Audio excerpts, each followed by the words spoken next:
this conversation kind of dominating this season in terms of just the narrative of the NBA? Because I just think it's kind of, I don't know, this is average of the course here. I don't think anything's alarming about the health of the NBA, or am I wrong? Is there something that we should be paying attention more?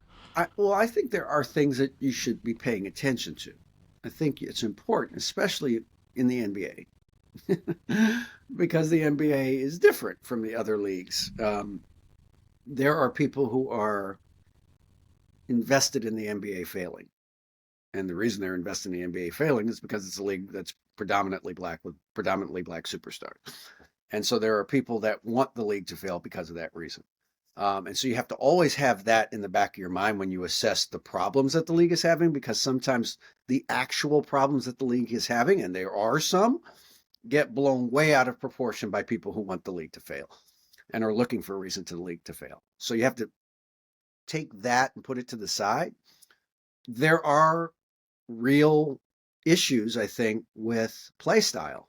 I do think that we have to have an honest conversation, just like 30 years ago, the NBA had to have an honest conversation about the physicality that was being allowed in the game, and the amount of I don't even want to call it defense, because they you can play defense without knocking people to the ground. Like you, there was a physicality that was being allowed that not only made the scores drop and made the 81-79 game in the finals be kind of normal, which is insane if you think about it. It was not fun to watch. It wasn't fun to watch. People did not like watching guys wrestling with each other and nobody being able to do what they're great at, which is putting the ball in the basket. Like, it got really hard to watch it because people weren't being allowed to do that. And so over the last 30 years, they've put in a bunch of rules. They've changed the rules to make it easier for people to take the basketball and go to the basket and score. And so you had this huge, shift in the NBA in terms of offense, but then you add the advent of the 3-pointer and analytics, making it almost making the mid-range shot seem like a dumb shot to take, right? Like, you literally like, well, why don't you just back up? It's worth another point, um, and kind of chastising people for taking a foul line jumper, and so it kind of went too far the other way, I think now. And I think that's where we're at right now, which is this over dependence on the 3-pointer as your primary means of scoring. And people don't like that. It's every team. Shaq said this, and Shaq's not always right, but on this, I thought he had a point. If every team looks the same when you play, when you turn the TV on, then what's the fun of watching it? Like, the fun of watching the NBA is you see teams that have different styles playing against each other. You have teams that are great with the fast break. You have teams that are great 3-point shooters. You have teams that play great defense. You could say you have those same things now, but everybody hunts threes. The Boston Celtics hunt threes. The Washington Wizards hunt threes. And if everybody plays the same way, then there's very little distinction in terms of, well, that guy's great.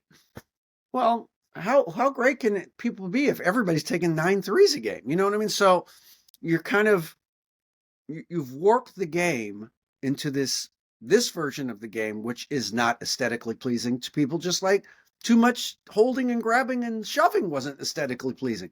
So they got to figure out, how do we get it back into balance? I just think the game's a little out of balance right now.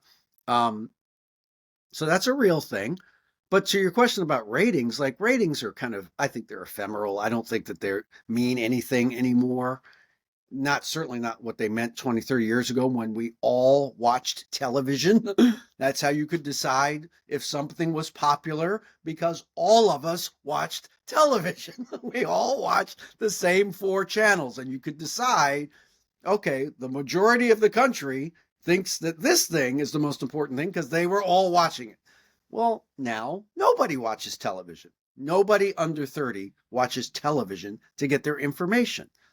And so the idea of what a rating is when you're watching a game on your phone or your iPad or you're getting TikTok or YouTube videos or highlights, it's meaningless. It doesn't mean anything anymore. So until we come up with a new way to measure how people are actually consuming information, I think saying, well, the ratings are down 12%, so no, but so the NBA is in terrible shape. No, not really. Not really. That doesn't mean there aren't issues that they need to address, but writ large, again, as you mentioned, if the league was in such bad shape, how did they just get TV networks and Amazon to give them $77 billion?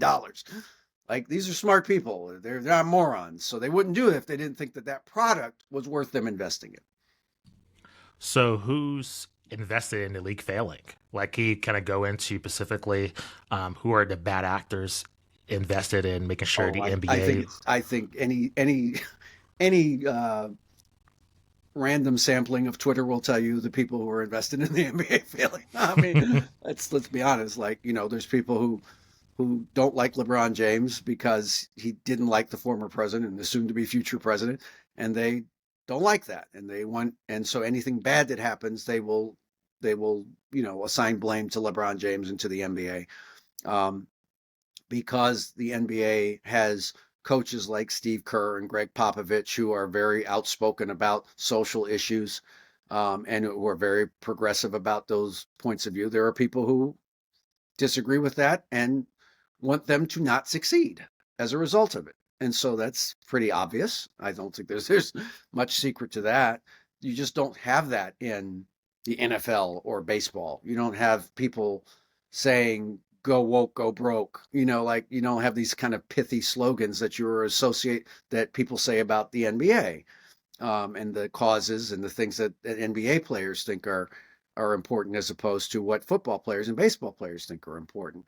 You don't have this subsection of people who want the NFL to fail because its coaches tend to be more conservative politically. Like, they're not there. Like, they just aren't there.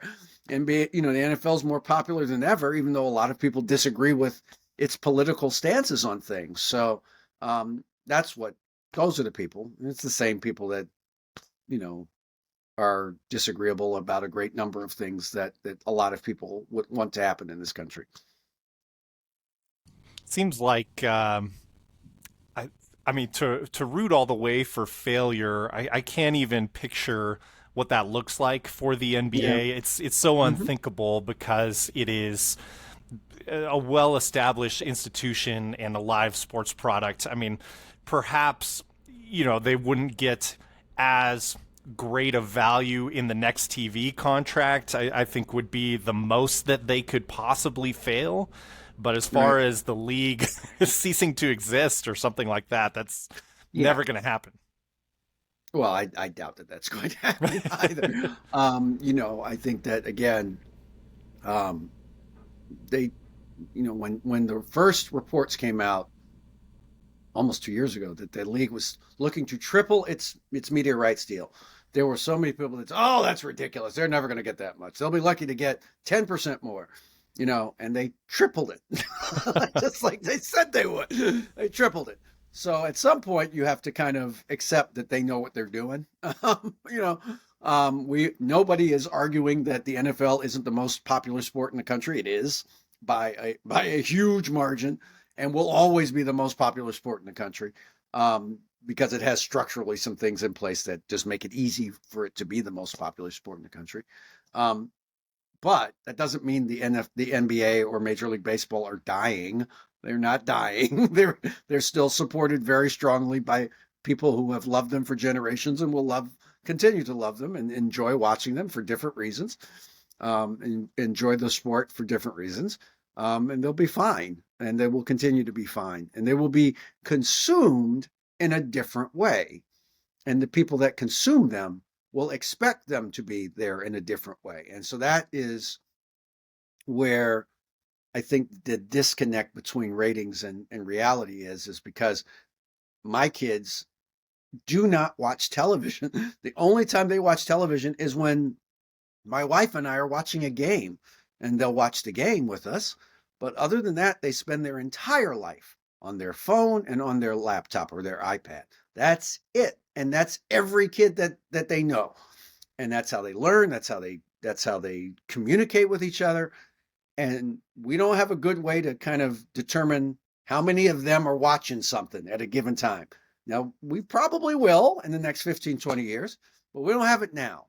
And so that idea of, well, ratings are destiny is absurd. That doesn't mean it literally doesn't mean anything anymore, because there's so many fewer people that actually watch television that watched it 20 years ago.